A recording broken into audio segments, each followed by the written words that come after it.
네, 사랑하는 우리 믿음의 형제 자매 여러분, 한 주간도 주님 은혜와 사랑 가운데 잘 지내셨습니까?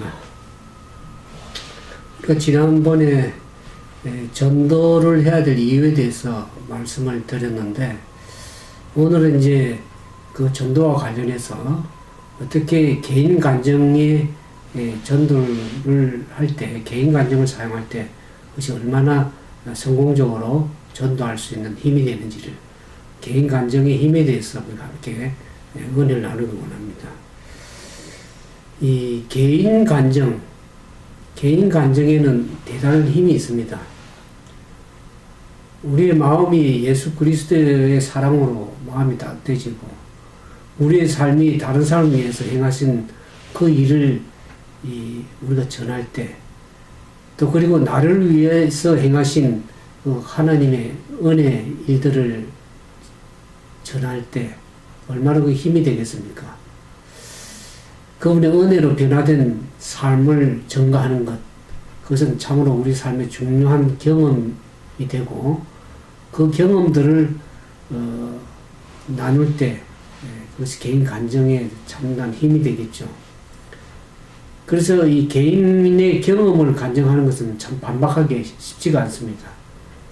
사람들이 이제 우리가 하는 말, 또 신학적인 증거들, 또 해석에는 여러 가지 반박을 할 수 있고 교리적으로 반박할 수 있겠지만은, 그러나 이 자기 개인의 삶에서 예수님께서 어떻게 은혜를 베푸셨고, 또 과거에 자기가 참으로 희망이 없던 사람이었는데 예수님을 믿음을 인해서 어떻게 희망이 생겼고, 또 마음의 평안이 왔는지, 또 과거에는 참으로 목적 없이 살았지만은 예수를 믿음으로 인해서 어떻게 자기의 삶이 하나님의 은혜로 변화된 삶을 살게 되었는지, 그런 것을 얘기할 때 많은 사람들이 복음의 능력에 대해서 그 감화를 받는 게 되는 것입니다.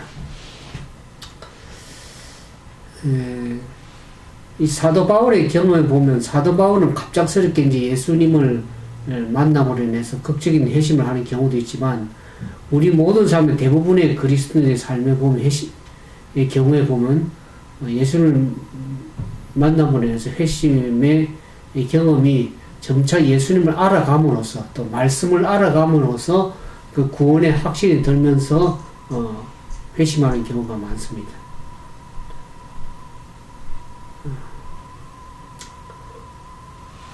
그래서 가장 설득력 있고 진정성이 담긴 그러한 전도라고 그러면, 우리가 살아계신 예수님의 만난 개인적인 감정, 그런 경험이 되겠죠.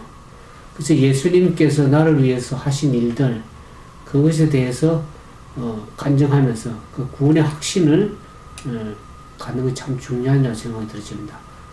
그래서 예수님을 만나면서 어떻게 우리가 회심하게 되었고, 또 내 삶이 어떻게 삶의 변화가 된지를 주변 사람들에게 전하는 것, 그러한 개인적인 전도가 좀 필요하다고 생각이 들어집니다.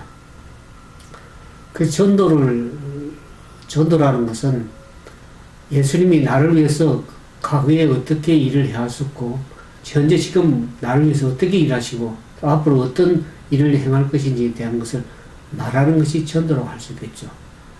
그래서 그 결과로 인해서 내 삶에 참으로 어떠한 삶의 변화가 일어났는지를 보여주는 것이 전도라고 할 수 있겠습니다. 그러니까 찬양을 하나 듣고 말씀을 나누도록 하겠습니다.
다시 하겠습니다.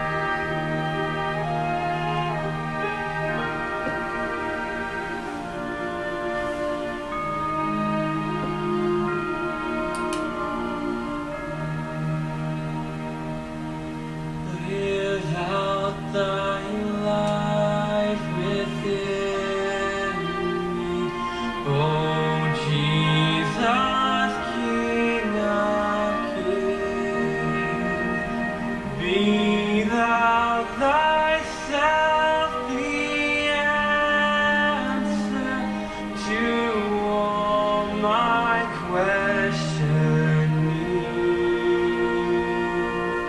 Without thy life within me, in all things have thy way.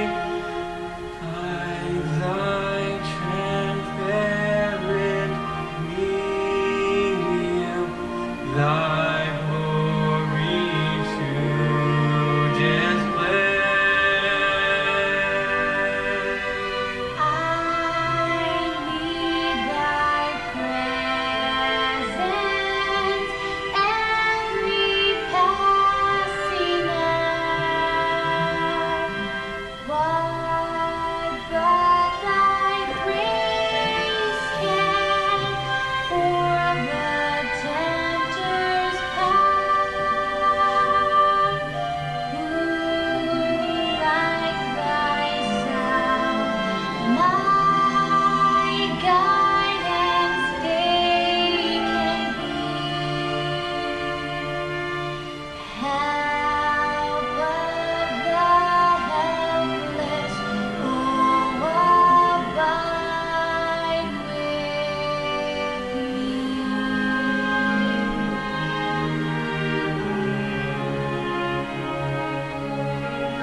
오늘 우리가 이 개인 간증에 대해서 우리가 함께 은혜를 나누고 있습니다.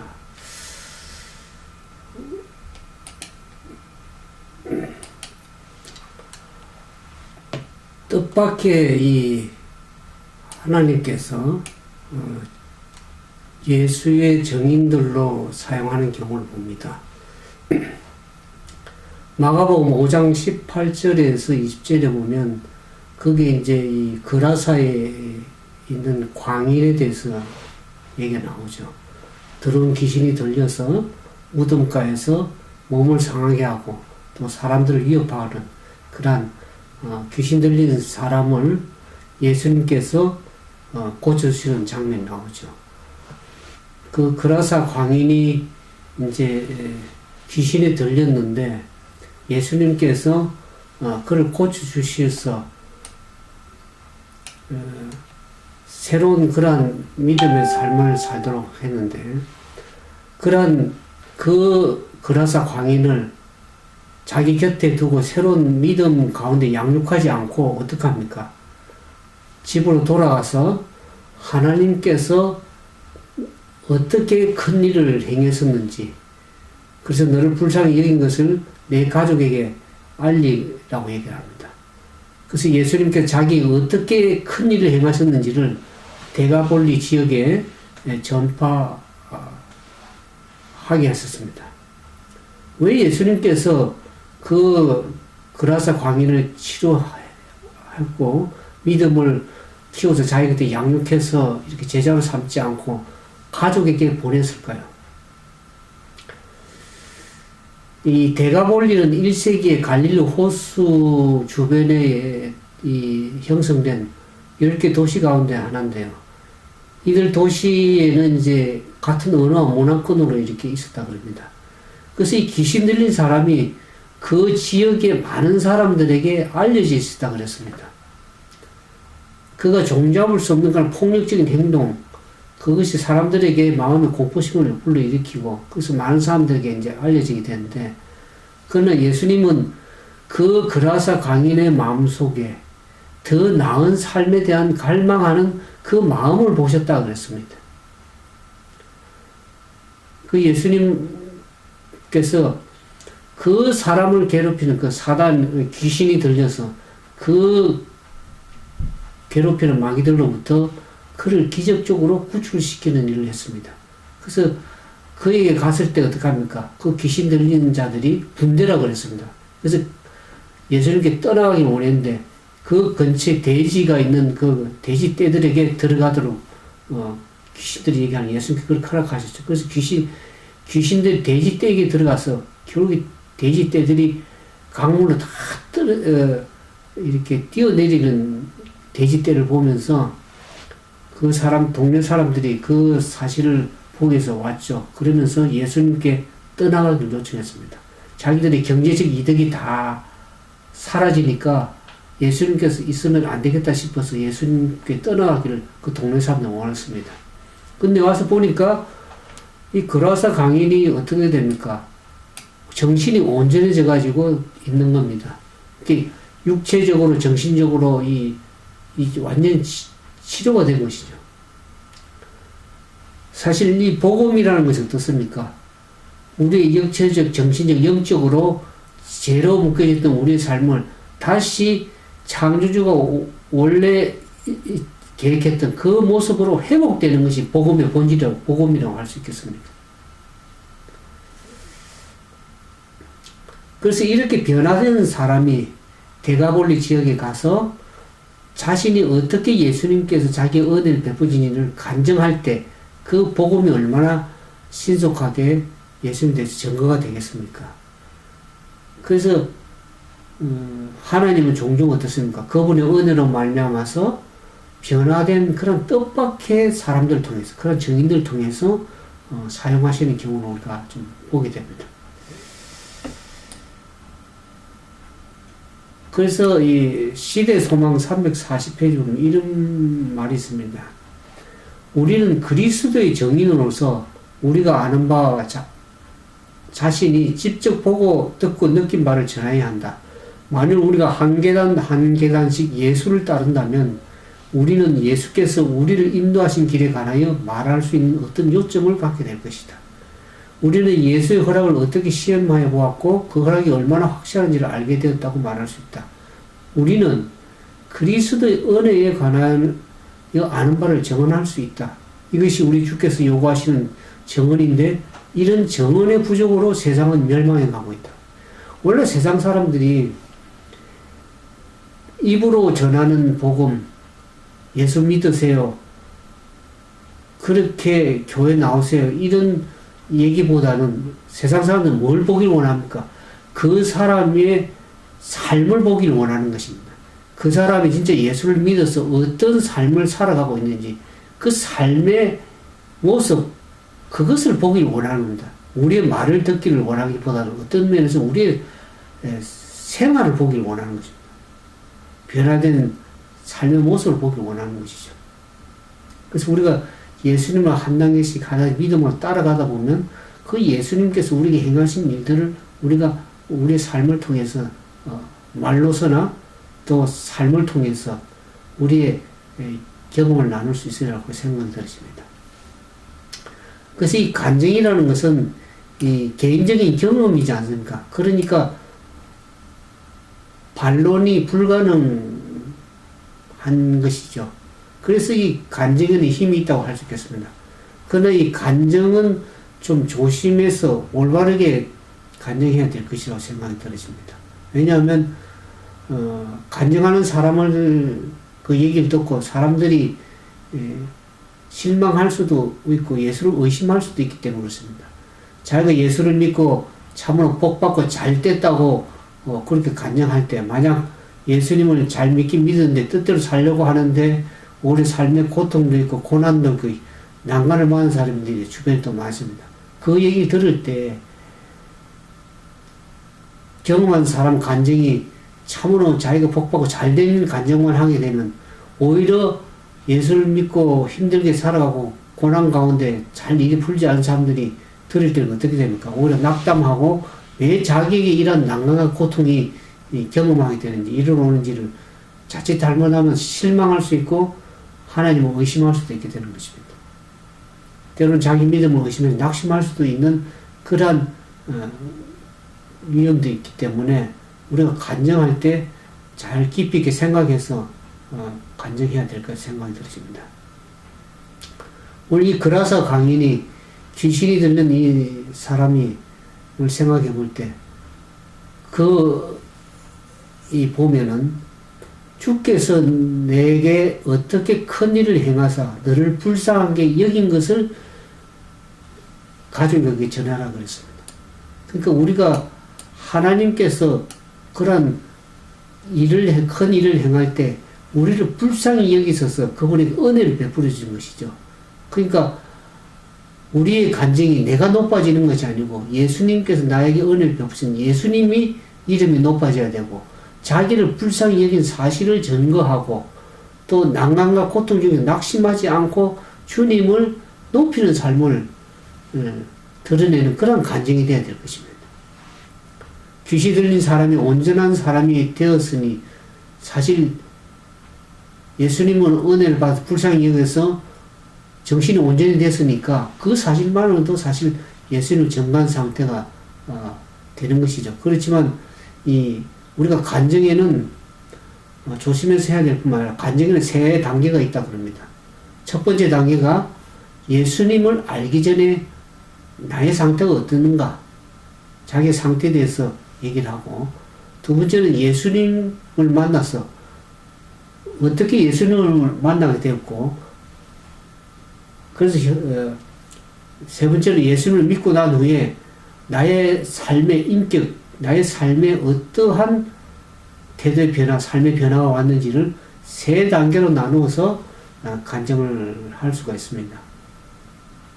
근데 우리가 조심해서 이 간증해야 되는 것은 예수님을 믿어서 자기에게 예수님께 어떻게 복을 주셨고 사업이 잘 되고 자녀가 다 성공하고 이런 얘기는 예수님이 말씀하신 간증이 아닌 것입니다. 오늘 대가볼리 지역에 가서 예수님 그라사강인에게 증거하라는 것은 하나님께서 자기를 불쌍히 여겨서 어떻게 하나님께서 자기를 큰일 행했는지를 그 예수님을 만난 경험을 얘기하는 것이죠. 그게 예수님의 이름이 높아져야죠.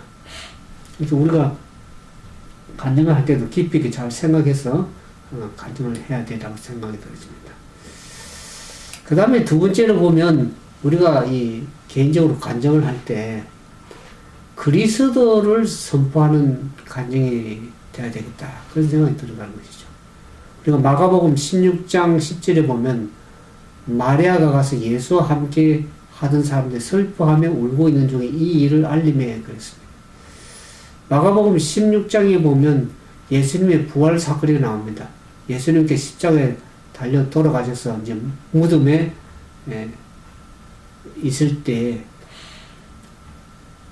예수님께서 안식하시고 무덤에서 안식하시고 안식 후 첫날 일요일날 부활하셔가지고 그날에 일요일 아침에 부활하셔서 이제 막달라 마리아와 야고보의 어머니 마리아가 이 무덤을 찾아가지 않았습니까?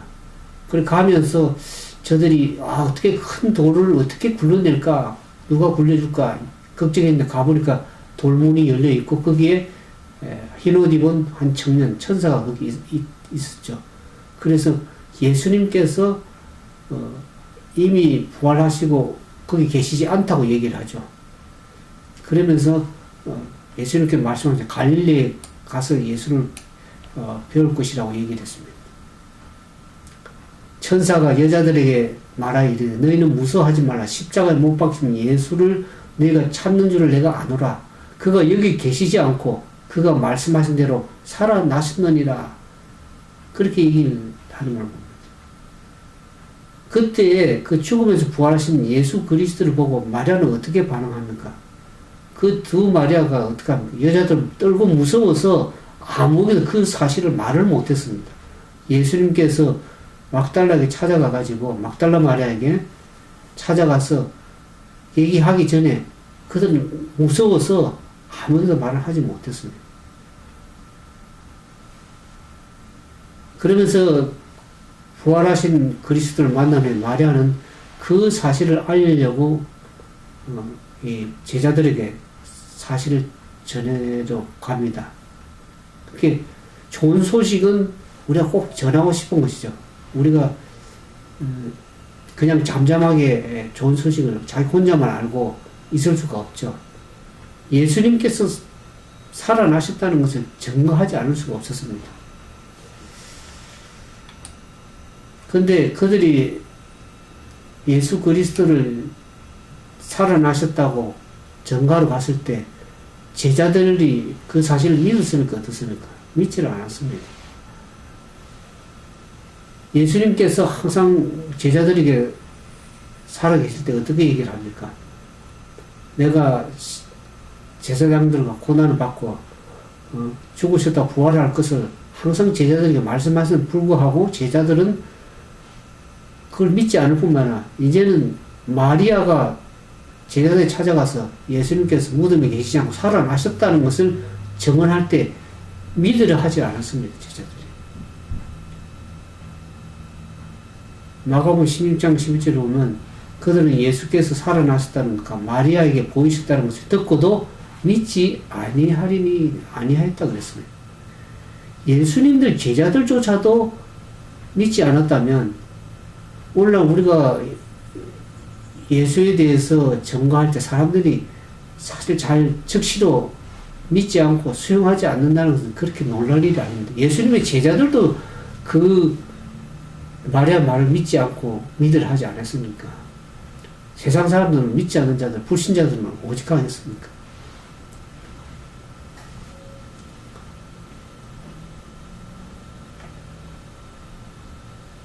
그래서 제자들은 어떻게 하면 직접 예수님이 부활해서 저들에게 직접 만난 후에 저들이 믿었습니다. 도마는 어떻습니까? 손과 옆구리에 예수님의 십자가에 상처난 자국을 본 다음에 믿었습니다. 근데 지금 사람들이 예수님의 부활을 그렇게 쉽게 믿겠습니까? 오늘 우리가 그와 같은 예수님의 부활을 직접 목격하지도 않고 성경의 말씀을 통해서 우리가 그것을 믿는다는 것은 참으로 기적이고 은혜죠. 성령께서 우리에게 은혜를 베푸지 아니하면 그것을 우리가 믿을 수 있는 사실이 아닙니다. 성령께서 우리의 마음을 감동시키셔서 믿게 된 은혜라고 할 수 있겠습니다. 그래서 이 부활이라는 것은 세상에서 있을 수 있는 일이 아니죠. 간혹 이제 죽었다가 잠시 살아나는 경우도 있겠습니다만은, 부활은 세상에서 쉽게 그렇게 죽은 사람이 사흘 후에 스스로 부활할 일은 예수님만이 유일한 일입니다. 이와 같은 역사상으로 유일한 이 사건을 우리가 실제적으로, 문자적으로, 실제로 믿는다는 것은 어떤 면에서는 하나님의 은혜가 아니면 가능하지 않다고 생각이 들으시는 것이죠. 예수를 믿는 것은 성경이 말하는 우리가 예수를 믿으면서 어떻게 합니까? 이 부활을 믿지 않는다 그러면 그것은 올바른 믿음이 아니죠. 성경이 말하는 바른 믿음이 아닙니다. 오늘 예수님께서 우리에게 믿을 만한 증거를 준 것이 뭡니까? 십자가에 돌아가셨다가 부활한 사건입니다. 예수님의 부활을 믿지 않는 것은 전혀 예수님을 믿지 않는 것과 같다고 할 수 있겠습니다. 저는 이제 이 전도할 때 부활에 대해서 어떻게 설명하냐 그러면, 우리가 매일 부활을 눈으로 사실 목격하고 있습니다. 나무에 꽃들이, 잎들이, 가을이 되면 어떻게 하면 다 이파리가 떨어지고, 겨울 되면 앙상한 가지만 남습니다. 죽은 것을 보입니다. 그러나 그게 봄이 오면은 기운을 받고 햇볕을 받고 또 이렇게 되면 기운이 따뜻해지면 어떻게 하면 다시 이파리가 싹이 나고 부활하는 것, 그것을 부활의 사건으로 제가 잘 설명을 합니다.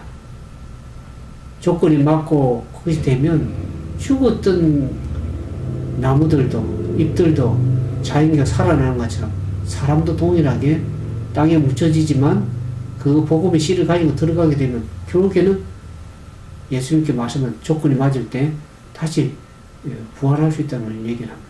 근데 어떤 사람에게 내가 한국에 있을 때 부활에 대해서 얘기를 전거를 했죠. 우리가 예수를 믿으면 지금은 우리가 죄로 인해서 잠시 죽지만 영원히 살 수 있는 존재다. 우리가 영원히 죽지 않는 몸을 태어났지만 죄로 인해서 우리가 죽게 되었지만 예수를 믿으면서 영원히 살 수 있다는 얘기를 하면 도저히 믿으려고 하지 않지만, 그러나 그 말에 진짜 영원히 산다 그러면 자기 살 수 있다면 믿겠다 그러는데 믿지를 않는 것입니다. 영원히 산다는 사실 자체를 믿지 않는 것이죠.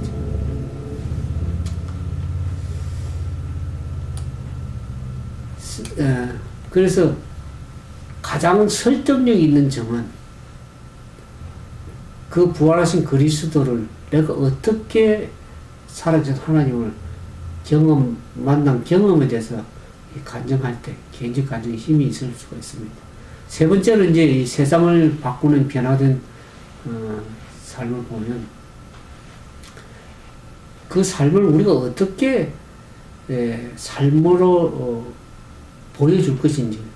그래서 보통 우리가 생활 전도를 하지 않습니까? 입으로만 하는 전도가 아니라 우리의 삶을 통해서 변화된 삶을 통해서 보여줄 때 더 힘이 있으리라고 생각이 들습니다.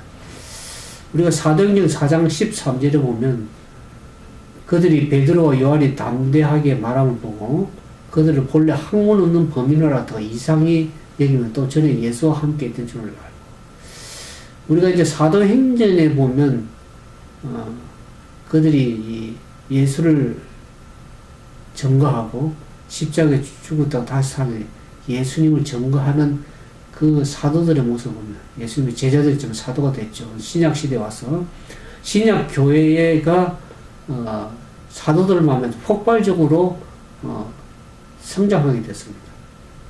초대 교회가 예수님의 제자와 12명의 그 다락방에 모은 사람들로 시작이 됐지만 어떡합니까?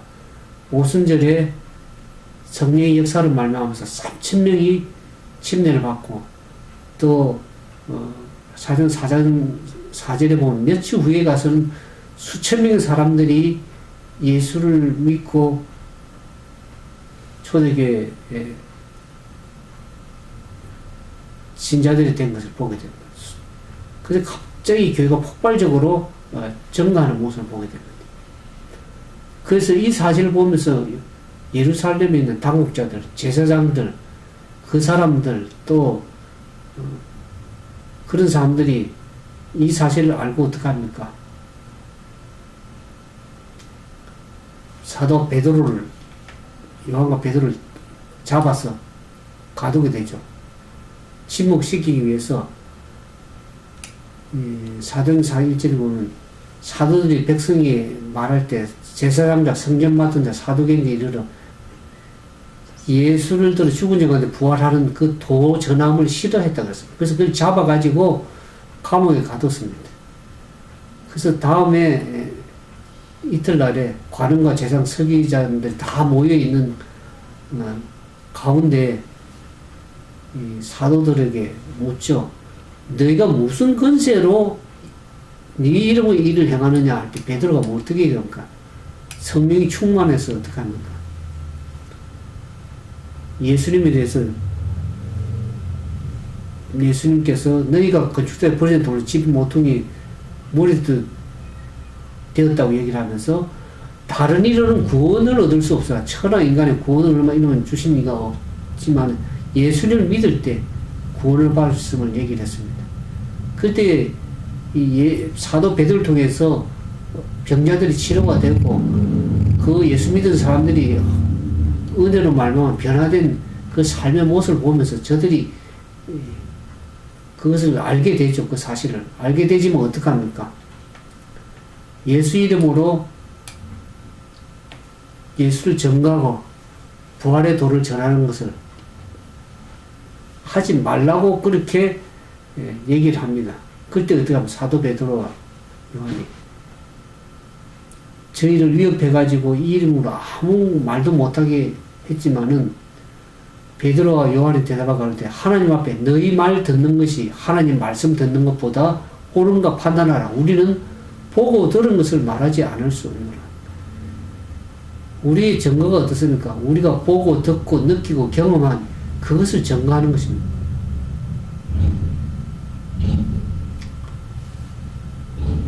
이 예수님의 제자들이 그리스도 안에서 예수를 믿고 새 사람이 되었을 때 자기 경험을 말하지 않을 수가 없는 것입니다.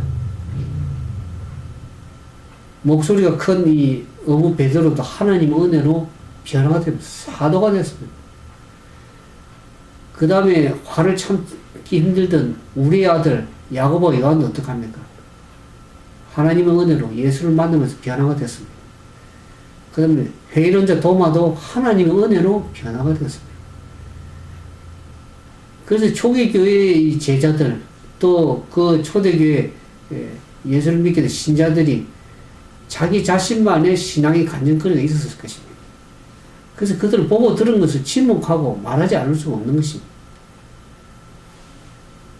누구든지 그리스도께 나가면 그 마음속에 그가 발견한 그 예수님에 대해서 알리고 싶은 소망이 있게 되죠. 그 마음속에 있는 것, 그 진리로 인해서 마음에 감동받은 것, 예수를 믿음으로 인해서 감동받은 사실을 마음속에 감춰둘 수가 없는 것입니다.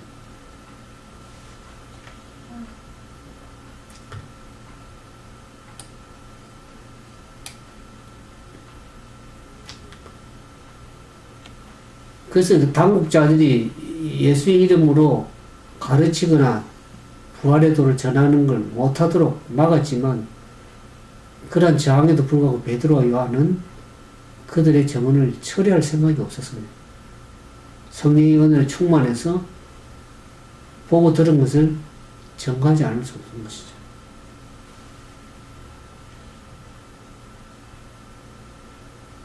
그래서 우리가 예수님을 만나서 경험한 그들의 삶에 성령께서 역사하실 때 어떡합니까?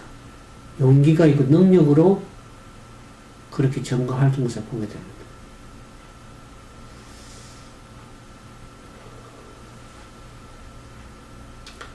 오늘 베드로 요한처럼 그들이 확신을 가지고 그러한 저항을 받고 위협 가운데서도 예수님에 대해서 담대하게 전가하는 것을 볼 때 우리에게 참으로 우리가 실제적으로 우리의 삶에 성령의 역사하심이 필요하고 우리의 삶을 통해서 하나님의 은혜가 충만하게 역사하는 것이 필요합니다.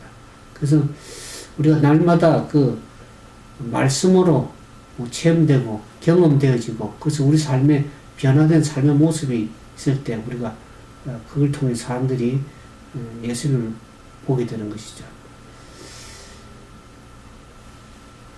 또 오늘 우리 주위에 보면 성경의 이 신앙은 어떤 면에서 종교가 아닙니다. 그래서 하나의 종교라기보다는 하나의 우리의 인격이고 생활입니다. 교회 열심히 다니고 교회를 열심히 일을 했어도 개인적인 인격과 삶이 예수가 없는 사람들이라면 어떡합니까? 우리가 아무리 입으로 정언한다 할지라도 그 힘이 없는 것입니다. 우리가 말씀을 따라서 성령의 역사를 통해서 우리 삶이 변화되는 그런 경험이 필요합니다.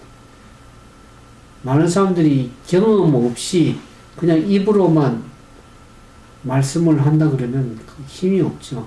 그래서 그 예수 그리스도의 말씀이 나의 삶을 변화시키고 내 인격이 변화될 때 그 사람들이 보고 우리 하는 말을 믿고 이해하고 또 그에 대해서 감동을 받게 되는 것입니다. 저도 이제 제 개인적으로 보면 10여 년 전부터 이제 인터넷을 통해서 또 처음에는 이제 웹사이트를 통해서 그 당시 10년 전에는 웹사이트를 잘 사용을 하지 않았습니다. 그래서 제가 웹사이트를 통해서 영원한 복음 인터넷 교회를 하면서 70만 건 조회권이 생기고 많은 사람 들어와서 그걸 할 때 얼마나 해왔었는데 최근에는 이제 몇 년 사이부터는 이제 웹사이트도 많이 생기고 유튜브도 활성화되고 인터넷 또 SNS를 통해 많이 증가되다 보니까 사람들이 이제는 워낙 많은 웹사이트 있어서 이제 분산이 되고 그렇지만 지금은 또 이제 이 코로나 바이러스에 대해서 거의 예배 출석도 힘들고 미국 같은 경우는 한국은 뭐 이렇게 몇 부제 나눠서 이렇게 참석한다는데 미국은 거의 예배 참석을 문을 열지 못하고 있습니다. 그러니까 인터넷을 밖에 할 수 없는 상황인데 이제 10여 년 동안 인터넷을 쭉 이렇게 사용하고 말씀을 전가하고 하다 보니까 이제 사람들이 이제 그 노하우를 알기 위해서 또 문의하고 또 그렇게 하는 경우가 있습니다. 그래서 우리가 꾸준하게 하나님의 은혜를 가지고 꾸준하게 하다 보면 하나님께서 높여주시고 우리 삶을 통해서 그러한 경험의 간증들을 할 수 있으리라고 생각이 들어집니다. 그래서 문서로서 복음을 전했지만 24년 문서로서 복음을 전했지만 이제 10년 전에는 인터넷 웹사이트를 통해서 최근 이제 유튜브나 또 페이스북을 통해서 이제 지금 말씀을 생방송을 하고 있는데 이 페이스북에 많은 분들이 또 이렇게 백진들 통해서 말씀이 전거되고 하니까 이거 참 시대적으로 복음이 빛의 속도로 전거되는 그런 모습 봅니다. 여기가 밤이면 한국이 낮이지 않을까. 그게 웹사이트를 만들었을 때 낮에는 미국에서 들어오고 밤에는 또 한국에 들어오면서 24시간 계속 풀가동할 수 있는 참 얼마나 좋은지 모릅니다. 근데 이제 사실 가서 전해야 되는데 먼지 가지 않아도 사실 만나기 힘듭니다. 몇 년 전부터 이렇게 사람을 찾아서 방문해도 다 사단이 사람을 바쁘게 만들어 가지고 사람을 만나서 전가하기가 상당히 힘듭니다. 근데 요즘에 이제 와서 SNS를 통해서 또 유튜브를 통해서 이렇게 이제 소셜 네트워크를 통해서 이제 복음이 이제 이렇게 나누시다 보니까 저들이 와서 듣고 다 읽고 또 아멘하고 감동받고 그러니까 얼마나 참 좋은 시대인지 알 길이 없습니다. 이런 시대에 사실 우리 삶을 통해서 보여주면 좋은데 이제 말로서밖에 할 수 없기 때문에 정말 좀 아쉬운 점도 있지만 아무튼 우리가 우리의 삶에 변화된 삶의 모습 그걸 통해서 사람들에게 보여진다 그러면 그것처럼 더 간정에 힘이 있으라고 생각이 들으십니다.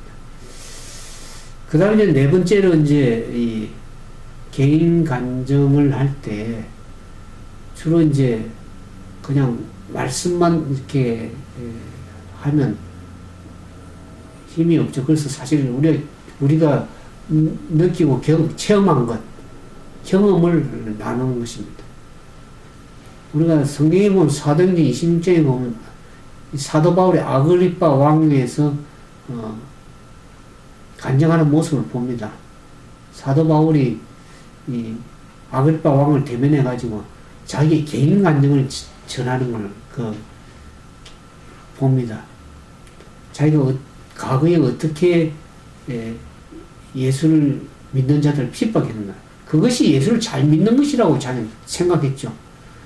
예수 믿는 사람을 핍박해가지고 옥에 가두기도 하고 대제사장 고문을 받아가지고 저들을 잡아 옥에 넣고 하는 핍박하는 핍박자로서의 삶을 살아간 것. 그것이 그 당시 자기는 하나님을 잘 믿는 것이라고 생각했습니다. 근데 자기가 어떻게 자신의 과거에 그런 박해자로서 살았을 뿐만 아니라 또 다메섹 동상에 예수님을 만남으로 인해서 그 삶이 어떻게 회심하고 변화됐는지를 말하면서 그가 그것을 통해서 예수님께서 부활의 증인으로 전하는 증인으로 그를 생형했다는 그 사실을 아그리파 왕에게 개인 간증 경험을 전가하는 것을 봅니다.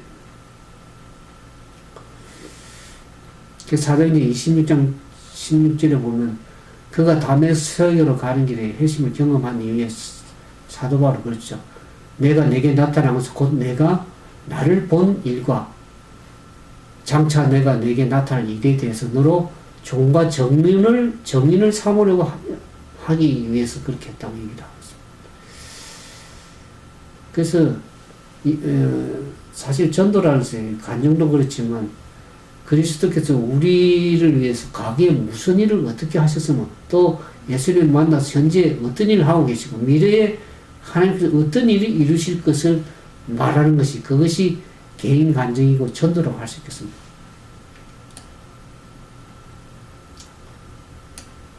그래서 전도라는 것은 결코 우리 자신에만 관한 것이 아닙니다. 그것은 언제나 누구에게? 그리스도에 관한 것이라는 것입니다. 예수님께서 우리의 죄를 용서하시고 우리의 병을 고쳐주시고 좋은 것을 우리를 만족해 하시는 분이라는 그 시편의 기자가 그렇게 간증을 하고 있죠. 그 전도는 단지 그분의 놀라운 은혜에 관한 경험을 나눌 뿐만 아니라 그분에게 하나님의 은혜로 만난 개인적인 체험, 경험에 대한 정언입니다. 그래서 이 체험신앙이 참 중요하다. 이렇게 생각들어집니다. 요한일서 1장 1절 3절에 그렇죠. 그렇게 얘기하죠. 태초에 있는 생명의 말씀에 관한 우리가 들은 바요, 눈으로 본 바요, 주목하고 손으로 만진 바라 그랬어요. 그냥 말씀은 우리는 지금 귀로 듣고 성경 말씀 통해서 배우는 거지만 요한은 어떻게 얘기합니까? 그 생명의 말씀을 직접 그 예수님을 보고 눈으로 보고 주목하고 손으로 만진바라 그랬습니다. 그런데 그 생명이 나타나게 되었다 그랬습니다. 영원한 생명 우리가 보았고 증거하여 너에게 전하노니 그랬습니다. 이는 아버지와 함께 계시다 우리에게 나타나면 된 자라. 우리가 보고 들은 말을 너에게 전하면 너희들 우리와 사귐 있게 하면 우리의 사귐은 아버지와 그 아들 예수 그리스도와 함께 하면 사도 요한은 자기가 보고 듣고 느낀 실제적으로 그 실제적인 경험되어진 것, 그 체험적인 것을 증거한다고 얘기를 하고 있습니다. 우리에게 전한다고 얘기를 하고 있습니다. 그래서 이 사도 요한도 이 바울처럼 이렇게 예수님을 개인적으로 만난 그 증거하고 있죠. 그들의 삶의 경험이 다 다르지만 예수님과 함께 했던 그 경험들 그 만난 경험을 얘기를 하고 있죠. 그래서 예수님의 사랑 안에서 그가 어떻게 변화되고 진리 가운데 빛 가운데 행하는 삶이 되는지를 매일 경험하면서 그것을 체험적으로 얘기를 하는 것입니다. 그래서 회심들이 과거에 일어난 경험이 전부라고 생각하는 것은 잘못된 일입니다. 우리가 한 번 회심했다고 해서 그것이 다시금 회심할 필요가 없는 것이 아니라 우리의 매일매일의 삶에 회심이 필요합니다. 그럴 때 예수님께서 어떻게 나에게 은혜를 베푸시는지를 그 간증을 할 수 있는 것이죠. 그래서 이 신앙이라는 것은 예수님께서 내 안에 사는 것이 신앙입니다. 내가 사는 것이 아니고 내 안에 사도 바울이 그렇죠. 갈라디아서는 이제 내가 사는 것이 아니라 십자가에 죽으신 그 예수님의 아들을 믿는 믿음 안에서 사는 것이라고 그랬습니다. 그러니까 내 안에 예수님께서 사신다 그러면 나를 통해서 본 사람들이 예수님을 만나게 되는 것이고 예수님과 교제하는 것이 되는 것입니다. 그러니까 내 안에 예수님께서 살게 되면 나를 접촉하는 사람, 만나는 사람, 모든 사람들이 그리스도를 보게 되는 거예요. 예수님과 사귀는 경험이 되는 것입니다. 근데 때때로는 우리가 그렇게 믿음은 살아야 되지만 우리의 죄로 인해서 사도를 얘기한 처럼 자기 안에 지체 가운데 죄법이 나를 사로잡아 끌어오기 때문에 어떻게 합니까? 날마다 우리에겐 회심이 필요하고 회개가 필요하고 또 자아를 그 말씀에 굴복하는 그러한 삶이 필요한 것입니다. 날마다 자아가 죽는 경험이 필요합니다. 그럴 때 우리의 경험을 통해서 예수님의 정인으로서 설 수 있는 것이죠. 그래서 그 마지막으로 이제 다섯 번째 오늘 이제 전도 가운데 개인 간정의 힘에 대해서 얘기를 하고 있습니다. 사도 바울도 이 아그리파 왕 앞에서 개인 간정을 아까 했다고 했는데 그 앞에 자기가 어떻게 예수를 믿고 변화된고 자기가 증거하는 삶이 되었는지를 아그리파 얘기했을 때 아그리파 왕이 감동을 받았습니다. 그렇지만 아그리파 왕은 사도 바울처럼 말씀으로 변화되고 믿음으로 살려고 하는 그런 삶이 아니었기 때문에 은혜를 받았지만 감동이 됐지만 어떻게 얘기를 합니까? 아그리파가 바울에게 이르되 내가 적은 말로 나를 권하여 그리스도인이 되게 하려 한도다. 얘기를 합니다. 그렇게 아그리파 왕이 감동을 받았지만 그것을 믿음으로 예수 그리스도를 받아들이지를 않는 것입니다. 오늘 많은 사람들에게 나의 예수를 믿으면서 변화된 삶, 내가 예수 믿으면서 가게에는 참 업앤다운이 많은 삶이었지만 예수를 믿으면서 어떻게 합니까? 우리의 삶에 예수님의 은혜로 참으로 평안한 사람이 되었다. 때로는 우리가 업앤다운을 했지만 그게 점점 사라지고 우리 삶에 예수 그리스도의 말씀으로 또 은혜로 우리의 삶이 기쁨이 있고 또 삶이 평안해졌다는 것을 말씀을 할 때 그들이 감동은 받지만 그 예수를 잘 믿지 못합니다. 그와 처럼 아그리파 왕도 바울의 간증을 듣고서 큰 영향을 받았지만 그의 삶은 변화되지를 못했습니다. 믿음이 없는 이 왕도 은혜로 말하면 변화된 삶에 감동을 받긴 받았습니다. 그래서 우리가 그들이 받든 아니 받든 어떻게 합니까? 때를 얻든지 모르든지 항상 말씀을 전파하라 그랬습니다. 항상 증거하는 삶. 그래서 말씀이 늘 날마다 우리 삶의 생활로서 삶으로서 되지 않으면 우리가 그렇게 전하기가 힘듭니다. 그것이 내 삶에 들어와서 내 자아를 굴복시키고 내 삶을 변화시켜서 내 생활이 또 내 삶이 내 생각이 다 변화되어 갈 때 우리가 다른 사람들에게 그 예수님에 대해서 말씀할 수 있고 증거할 수 있고 그럴 때 이 개인적인 그 말씀의 힘이 간증의 힘이 있는 것이라고 할 수 있겠습니다.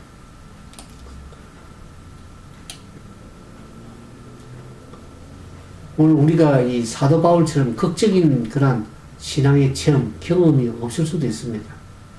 특히 이제 이 모태교인들, 부모로부터 신앙을 부모가 예수를 믿는 사람인데 교회 그냥 이렇게 따라 나가거나 그래서 모태교인으로 성장한 사람들은 참 개인적인 자기 경험이 없기 때문에 때로는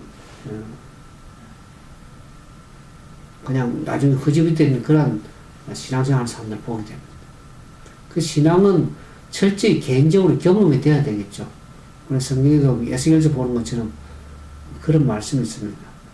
다니엘과 노아, 다니엘, 욥이 있다 할지라도 그들의 믿음은 그들의 믿음 가지고 자기 자신만 구원하지 자기 자녀를 구원하지 못하는 것이죠. 이렇게 모태로부터 부모에게 물려받은 신앙이 할지라도 이 자녀다든지 자기가 그 믿는 가정에서 출생했지만 사도 바울처럼 어떡합니까? 요한처럼 예수님을 개인적으로 만나는 경험이 있어야 되는 것입니다. 그래서 그런 경험은 말씀을 듣는 중에 또 아니면 개인적으로 생활의 삶을 살아가면서 어떤 시점에 하나님의 섭리로서 또 그런 경험을 할 수 있거든요. 때로는 우리가 말씀을 연구하면서 또 하나님을 만나게 되고 예수께서 만나게 되는 것이죠. 그래서 우리 신앙이라는 것은 궁극적으로 예수님을 만나는 체험이 있어야 됩니다. 그래서 예수님이 내 개인의 구주로 경험이 되어야 되는 것입니다. 그럴 때 우리의 삶이 진짜 예수님을 만난 경험을 삶으로서 간증할 수 있고 증거할 수 있는 정인의 삶이 될 수 있다고 하겠습니다. 그래서 우리가 날마다 우리의 마음을 말씀을 듣고 또 할 때 철저하게 자신을 십자가 앞에 굴복하고 자아를 내려놓는 일이 필요합니다. 그래서 예수님께서 내 속에 들어오셔서 나와 더불어 먹고 그래서 내가 예수님이 내 안에 사는 경험 그 내는 죽고 나는 죽고 예수님이 사는 그 경험이 통해서 우리가 예수님께 어떻게 자기 삶을 변화시킨지를 간증할 수 있습니다. 그러한 성령의 은혜와 역사하심이 오늘 우리에게 그 예수님을 만난 경험들이 우리에게 체험되어지기를 주님의 이름으로 축복을 드립니다.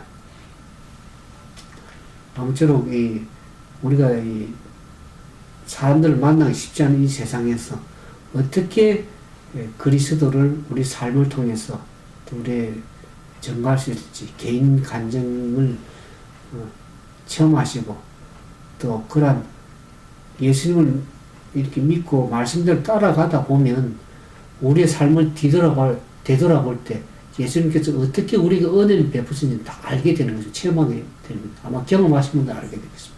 그래서 예수님께서 자기에게 어떻게 은혜를 베푸셨고 또 한지를 우리가 다 간증할 수 있는 그런 믿음의 정인들로 예수의 정인들로 서게 되기를 주님의 이름으로 축원을 드립니다. 함께 기도하겠습니다.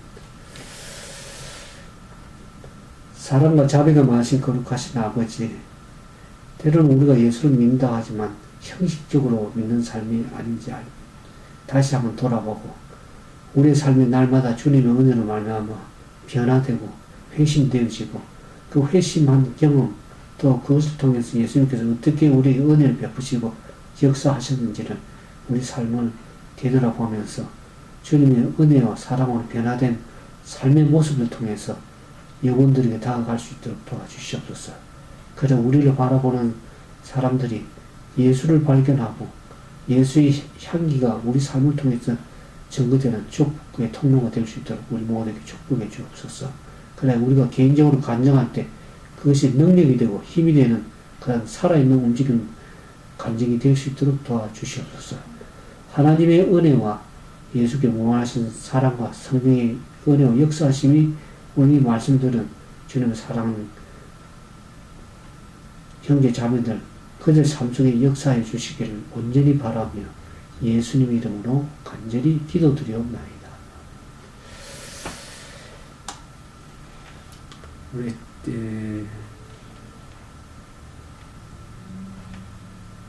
찬양을 들으면서 우리가 개인적으로 좀 기도하시면 좋겠습니다.